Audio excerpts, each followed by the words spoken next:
Boa noite, pessoal. Final de domingo, pitada rápida aqui sobre a rodada do Campeonato Brasileiro, derrota do Grêmio, empate do Internacional, alguns outros jogos, um lance que nos chamaram a atenção. Eu quero começar falando aqui do empate do Inter. Acho que o Ramon Dias fez quase tudo e tem feito quase tudo aquilo que é possível fazer, com exceção da não escalação hoje do Carboneiro, né? Difícil de entender, afinal de contas, nesse esquema reativo, que no meu modo de entender é a única opção de jogo que o Internacional tem, com os jogadores que dispõem para tentar fugir dessa zona de quase Z4 aí, é realmente de um modo reativo, se defendendo, se fechando, jogando por uma bola.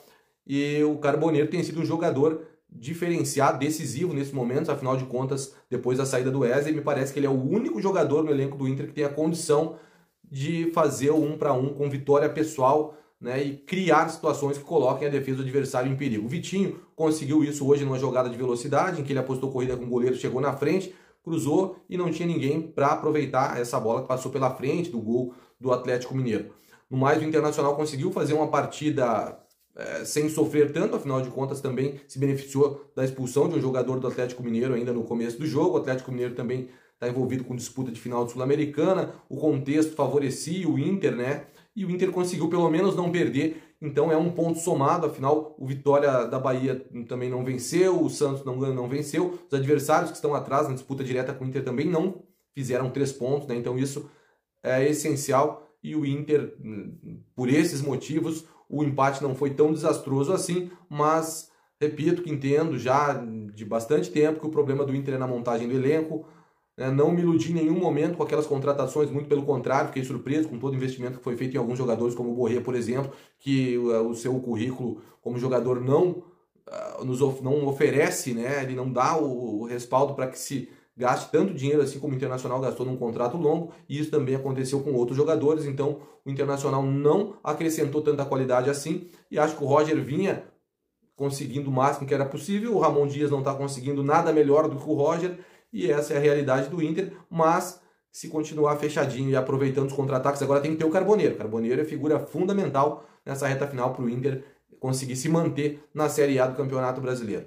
E o jogo do Grêmio, mais uma vez, né, é mais do mesmo, o Grêmio com o mesmo esquema de jogo, Mano Menezes não abre mão de jeito nenhum, e é muito interessante, né, que não é um técnico, não é uma promessa, não é uma aposta do Grêmio, um treinador de fora, em alguém que está começando. Não, Mano Menezes, um cara experiente, que já tem alguns títulos acumulados aí na carreira. É verdade que a maioria dos seus bons trabalhos foram com equipes sem tanta qualidade técnica. Eu acho que esse elenco do Grêmio tem vários, aliás, jogadores com boa capacidade técnica, mas eu vejo uma maneira, para mim é muito nítido, não é de hoje, que o Grêmio está mal distribuído em campo. Hoje ele começou, como sempre começa com o mesmo desenho, 4-3-3.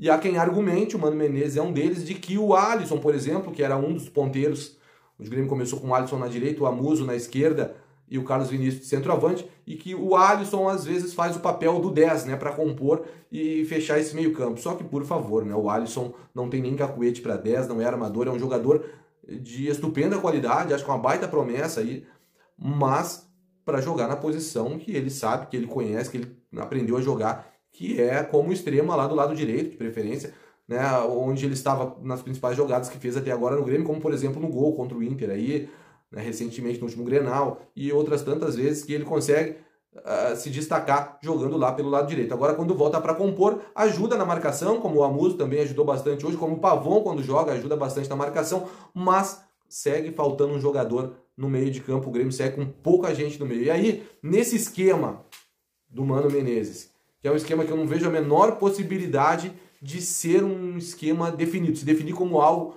né, que o time possa brigar por alguma coisa, por uma parte de cima da tabela, de maneira nenhuma.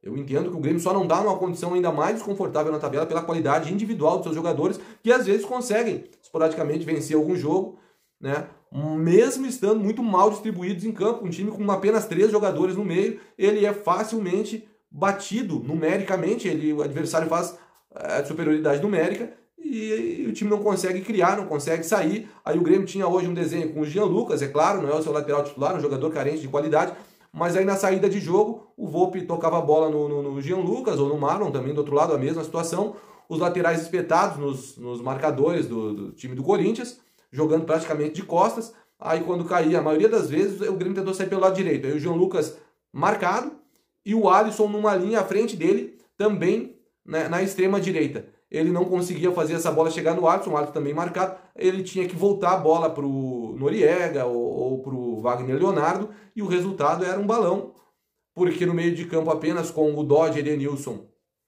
e o terceiro jogador de meio hoje, não jogou, o Cuejar, o Grêmio entrou com Dodge, Edenilson e Arthur, claro, mais uma vez fez uma grande partida, né, e se apresenta muito para jogar, ainda assim não é o suficiente. E olha a curiosidade, que eu estava acompanhando o jogo no canal da TV Globo de Minas Gerais, e aí o Juninho Pernambucano, que jogou muito, conhece bola, né, foi craque de bola o Juninho, comenta bem as partidas ali, consegue analisar, e aí, primeiro tempo, com mais ou menos 17, 18 minutos, ele fez um comentário dizendo o seguinte, que o Alisson não estava bem. O Alisson não está bem, o Alisson, enfim, não está num dia legal, não consegue fazer uma boa partida. E aí, com 10 minutos depois, lá pelos 28, 29 minutos, mais um comentário de Juninho Pernambucano, eu observo essas coisas, e ele disse, olha, o Arthur não está bem, está num dia que não está legal. Mas em momento nenhum, o próprio analista, ele faz a visão, a leitura de que o problema não está no Alisson, no Arthur, ou nesse ou naquele jogador, ou no Pavon. Quando entra o problema é na distribuição dos jogadores. O Grêmio precisa de mais um jogador no meio para que o Alisson possa jogar, para que o Amuso possa jogar. Teve uma atuação melhor hoje o Amuso, né? Talvez tenha sido o melhor jogador do Grêmio em campo, aquele que mais se destacou, que mais incomodou, marcou, atacou, mas porque se superou, não porque o jogo, dentro do seu desenho, tem ele favorecido, muito pelo contrário, saiu extenuado aí no segundo tempo, dando lugar ao Kiko Oliveira, e aí, olha, vejam só as mexidas do Mano Menezes, vamos lá. Primeiro que não começar com o Cuejar, aí eu acho que não é apenas um equívoco, eu acho que é um absurdo, porque nesse esquema capenga do Grêmio, onde falta jogadores no meio, o Grêmio só conseguiu começar a pontuar no campeonato com a entrada no time do Cuejar. Quando o Cuejar se firmou de novo, o Grêmio voltou a ter boas atuações, como teve lá no começo do Campeonato Gaúcho, quando o Cuejar estava no time do Quinteiros. O Cuejar é um jogador imprescindível, ocupa espaço, consegue marcar, cobre as duas laterais, desarma e ainda consegue sair para o jogo razoavelmente. E o Mano Menezes, inacreditavelmente, com o Cuejar dizendo que está em condições, ele opta pelo Dodge. Claro que depois que chegou o Arthur foi um outro acréscimo, e aí, com o Arthur e Cuejar no meio, independente de quem seja o terceiro jogador do meio, o Grêmio consegue jogar, tem conseguido algumas vitórias, porque tanto o Cuejar como o Arthur são jogadores acima da média, que praticamente jogam por dois ali e conseguem suprir essa deficiência numérica de jogadores do Grêmio no meio campo. Só que aí o Mano, de repente, por algum motivo, ele achou que pode se dar ao luxo de abrir mão do Cuejar e começou o jogo com o Dodge. Inacreditável, eu não estou acompanhando, claro, não sei qual é o dia a dia, se tem algum motivo que a gente não conhece. Agora, é sim muito difícil de entender essa opção do técnico gremista. Mas enfim, começando o jogo como Dodge, Edenilson e Arthur, ele lá pelas tantas, ele tirou o Alisson, colocou no lugar do Alisson o Pavon, ou seja, jogador com a mesma característica, com a qualidade semelhante, enfim, se pode discutir um detalhe aqui ou ali, um errou mais, outro acertou menos, mas são dois jogadores absolutamente equivalentes. Aí ele tirou o Edenilson e botou o Cristaldo. Essas foram as duas primeiras mexidas. Sendo que ele poderia fazer uma mexida só, no lugar de tirar o Alisson e trocar por um jogador da mesma posição, e tirar o Edenilson, que é do meio, e que fez uma partida muito apagada, muito ruim, colocar o Cristaldo, que também é um jogador que não tem tanta explosão, ele pode contribuir de outra forma. Ele poderia ter feito uma substituição só, no lugar dessas duas.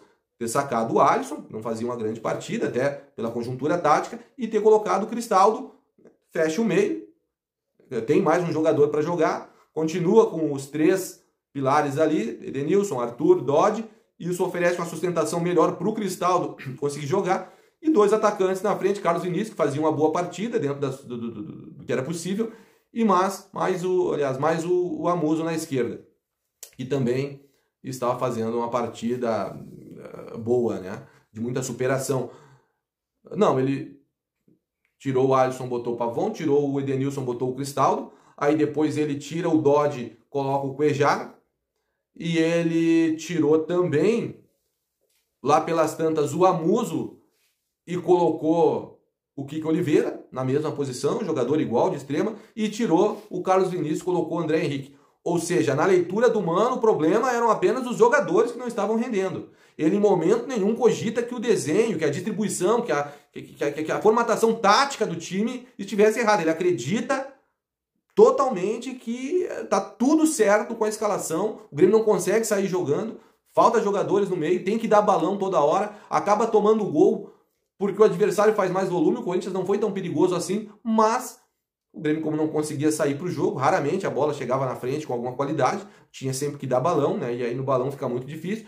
Então o Grêmio sempre oferecia, perdia essa bola do Volpi, chegava no Jean Lucas, o Jean Lucas devolvia no zagueiro, dava balão e a bola voltava para o Corinthians. De tanto insistir, o Corinthians acabou conseguindo vários escanteios, vários cruzamentos, e aí vai pressionando, vai formando um volume que mesmo não tão lúcido assim, acaba que a bola circula pela área toda hora e daqui a pouco entra, daqui a pouco tem um pênalti, como aconteceu numa jogada despretensiosa, 2 gols, 2-0 para o Corinthians, e o Grêmio sequer ameaçou, teve 3 chutes no gol, salvo engano, aí o jogo inteiro, 2 no primeiro tempo, chute mais perigoso no segundo tempo, né? Um chute do Arthur, que passou por cima, no gol foi um chute que exigiu uma defesa do excelente goleiro do Corinthians, primeiro tempo um chute do Amuso também, e em momento nenhum, 5 mudanças, ele trocou os jogadores exatamente por outros da mesma posição. Decisões muito difíceis de entender do seu técnico, do grande técnico, né? Uma grande história aí no futebol, o Mano Menezes, mas que às vezes a gente tem dificuldade de entender as decisões desses treinadores. No mais, quero fazer um comentário sobre o jogo que aconteceu depois, né? Eu estava assistindo Vasco da Gama e São Paulo, e lá pelas tantas o Ferreirinha faz uma jogada pela esquerda, corta para dentro, naquela jogada o Ferreirinha sempre foi mortal e com tudo para fazer o gol, né? Limpou para finalizar e foi seguro pelo jogador do Vasco. Na hora ali, sem ver replay, eu disse, é pênalti, claro. E aí depois vendo o replay, confirmei a minha percepção de que era uma jogada faltosa dentro da área, portanto pênalti para o São Paulo. E o VAR, por algum motivo, não chamou o juiz, o árbitro manteve a decisão de campo, não foi marcada a penalidade, e o comentarista da Record, na transmissão, disse o seguinte, que tem uma nova instrução para os árbitros aí, que é para os árbitros de VAR não chamar o árbitro para micropênaltis, veja só. Afinal de contas, qual é a coerência disso, né? Se não é para marcar o micropênalti, então não precisa do VAR. Se é para dar só aquele pênalti escandaloso, bom, para esse não precisa do VAR, para esse o juiz está vendo. Se ele não vê o bandeirinha, vai ver e vai chamar. O VAR, no entendimento, ele está lá justamente para fazer justiça naquelas jogadas que são as micro, né? As jogadas menores, aquelas mais difíceis da arbitragem de campo conseguir identificar. Mas um pênalti daqueles que a gente pode dizer que de concurso ali no Ferreirinha e que não foi marcado, o juiz não entendeu assim, a jogada rápida, né, no campo, o VAR também não chamou, então a arbitragem do futebol brasileiro, como os jogadores têm reclamado e com razão, tá uma coisa, né, e o futebol sofre muito com isso. Valeu, galera, recado por hoje era esse, até o próximo vídeo, tamo junto.